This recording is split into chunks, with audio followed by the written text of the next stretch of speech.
The universe has a cruel rule: silence does not mean emptiness. In 1928, in a remote village on the slopes of Mount Luzon, the night sky was torn open by a streak of light that was not a shooting star. It wasn't brilliant or romantic. It was sickly green, eerily quiet as it cut through the atmosphere, like a poisoned needle piercing the flesh of the earth. It didn't explode. It simply drove itself deep into the jungle a few miles away.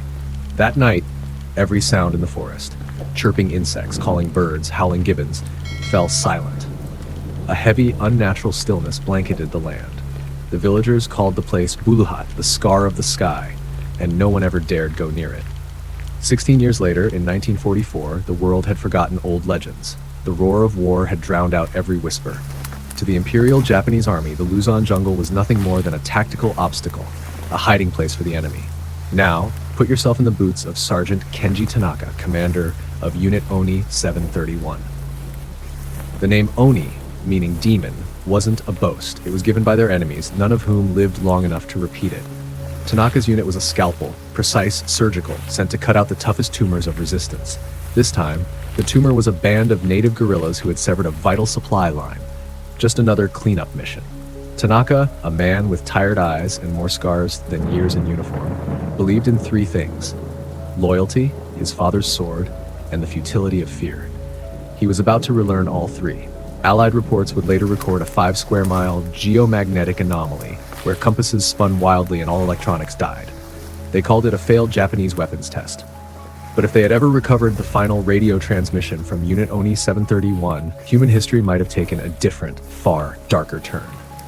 The Oni unit were 5 demons in human form. Tanaka was the mind, a cold strategist.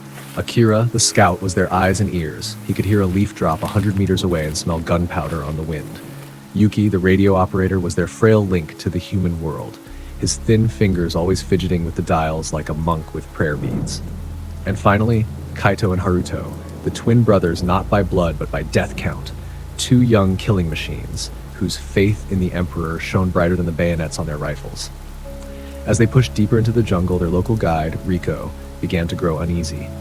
He kept glancing at the sky as if fearing something might come down from above. "We're getting close to Buluhat," Riko whispered, teeth chattering. The change wasn't gradual. It happened in an instant, like stepping across an invisible threshold. The air grew thick, reeking of ozone with a metallic tang on the tongue. The vegetation turned grotesque.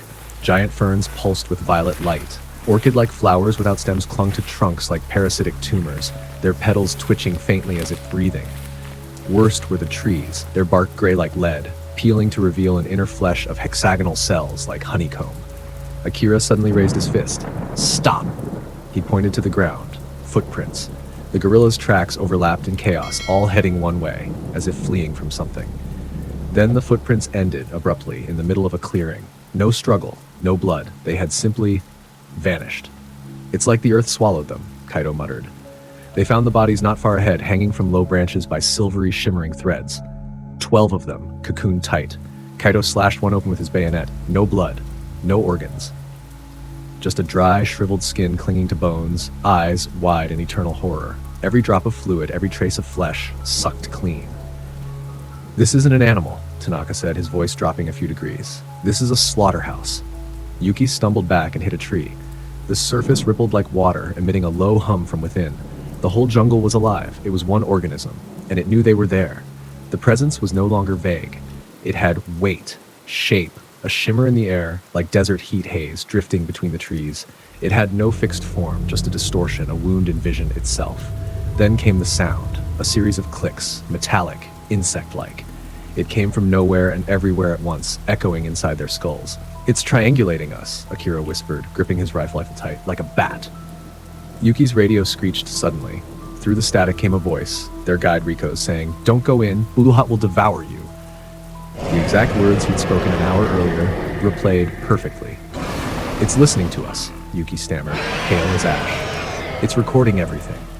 Fear began to gnaw through their iron discipline. Whatever this was, it wasn't a predator, it was intelligent, and it was cruel. The heat shimmer drifted above them. Haruto, the youngest, standing lookout on a ledge, gave a strangled scream. Something thin, like a metallic hair, had pierced straight through his throat. He didn't fall. He was lifted into the air, convulsing violently for seconds before going limp. They watched in horror as his body shriveled, his uniform sagging empty before being yanked into the canopy and disappearing. "Haruto!" Kaito roared, fury eclipsing fear. He unloaded his rifle into the empty air where his brother had vanished. The bullets passed through the distortion harmlessly, but the gunfire seemed to enrage it. From the warped space, a shape began to precipitate, not stepping out of darkness, but assembling itself from the air. It stood nearly 10 feet tall, a blasphemy against biology. Its exoskeleton was made of matte black material that bent light like a beetle's shell, its joints angular and unnatural. It had many limbs, some for movement, others ending in bone-white blades or intricate pincers. It had no head. Where one should be, a cluster of green crystals spun slowly, humming with a low, resonant buzz. That crystalline cluster was its eye, its ear, its weapon. As it moved, the ground warped beneath it. Grass and branches bent toward it, drawn by an unseen gravity. "Aim for the crystal!" Tanaka shouted, soldier's instinct kicking in. 4 rifles roared in unison. The 7.7mm rounds that could pierce steel slowed midair and dropped harmlessly, as if hitting invisible syrup. A force field. The creature, the harvester, answered. The crystal cluster pulsed. Yuki screamed and collapsed, his radio melting into slag on his back. A focused energy beam had neutralized him instantly. Kaito, maddened by grief, drew his sword and charged. "For the Emperor!" The harvester didn't move. It simply extended a limb. The air around Kaito solidified. He froze 2 meters away, suspended mid-stride, body locked in a gravitational snare. Only his eyes could move, wide with terror, as a hair-thin needle extended from another limb, inching toward his temple. That's when Tanaka and Akira understood. This wasn't combat. It was dissection. "Retreat, toward the center," Tanaka roared. Running was useless, but it was all they had left. They fired wildly as they fell back into the diseased forest, leaving Kaito to his fate. A scream cut off sharply, then silence. They found it. Buluhat. It wasn't a metallic craft. It was alive. A colossal biomechanical seed, the size of a small house, half buried in the earth. Its surface pulsed gently, like a beating heart, while thick, glowing cables, its roots, snaked deep into the soil, spreading corruption through the jungle. It was a terraforming engine, slowly reshaping a piece of earth into something else. The harvester was waiting for them, and it was no longer alone. 2 more were assembling from the air. "It's over," Akira said calmly. He turned to Tanaka, and for the first time, Tanaka saw him smile. "It's been an honor to die with you, Sergeant." Before Tanaka could respond, Akira sprinted toward one of the new creatures, pulling every grenade pin on his vest. The explosion tore reality apart, staggering one harvester, its shell cracked, revealing glowing biocircuitry beneath. The first harvester ignored Tanaka. It turned toward the pulsing seed. The crystal cluster flared, projecting a beam onto the organism's surface. A voice filled the air, not spoken but synthesized from the voices of the dead guerrillas, of Riko, of the fallen Oni soldiers. It spoke in mechanical, emotionless Japanese. Preliminary report, indigenous species Homo sapiens. Exhibits hierarchical social structure and ritualized combat behavior. Technological resistance level 1, negligible. Biomass suitable for harvest, requesting deployment of primary processing unit. Phase 2 may commence. In that moment, Tanaka's entire world collapsed. Every battle, every sacrifice, every ounce of loyalty to the Empire. Humanity's great war was nothing but ants fighting inside a jar, under the gaze of a cosmic scientist. They weren't enemies. They weren't even threats. They were resources. The harvester turned toward Tanaka, the last soldier. He didn't raise his gun. He just stood there, his father's sword slipping from his hand, blade sinking into the alien soil. He began to laugh. A rough, broken laugh, the sound of a man who had seen the truth and been consumed by it. The creature didn't strike. A delicate limb reached out, its tip unraveling into a lattice of glowing filaments. It touched his forehead. There was no pain, only the flood of cold information pouring into his mind. Galactic maps of already harvested worlds, biological schematics of extinct species, visions of planets transformed into vast biofarms.